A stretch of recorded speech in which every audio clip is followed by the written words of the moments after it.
sudah isim sifat, bukan alam murtajal ya, tapi alam mangkul ya. Alam apa mangkul? Kalau dalam ilmu nahwu itu alam mangkul.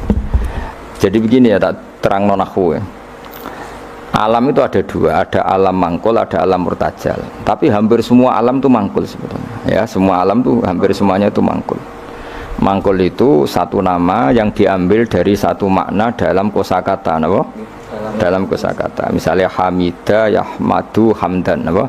Hamida, yahmidu, hamdan atau yahmadu, hamdan. Hamdan maknanya pujian, apa? Kemudian Nabi karena orangnya sifatnya terpuji disebut Muhammad, orang yang dipuji. Sehingga nama ini potensi rubah-rubah. Di Taurat itu Nabi gak disebut Muhammad, disebut Ahmad. Di Injil juga disebut Ahmad. Itu tidak masalah karena hamida yahmadu ya. Saya ulang lagi, hamida yahmadu. Berarti kalau ingsun Ahmadu, saya muji. Karena Nabi itu orang yang sering muji Allah, menamakan dirinya ana Ahmadu. Saya ini pemuja Allah. Berarti ana uta ingsun niku Ahmadu muji sapa ingsun Allah ing Allah. Sehingga ketika Nabi misalnya di Injil disebut Farqolit, Munahama, nggak masalah.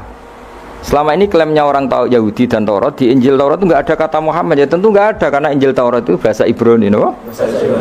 Di situ disebut Munahama, kadang disebut Farqolit, tapi maknanya Mahmud atau Muhammad, orang yang dipuji. Paham ya? Makanya hampir semua alam itu mangkul, no? Mangkul. Nah, pentingnya mangkul itu apa? Kalau suatu saat sejarah itu tidak sama, itu enggak masalah.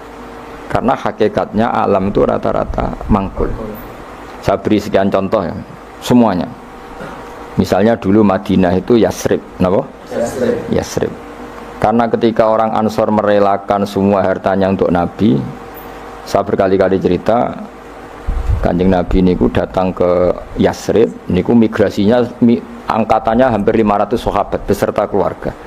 Terus Nabi itu kesulitan karena sahabat si A beri si B, pokoknya kesulitan ngelola.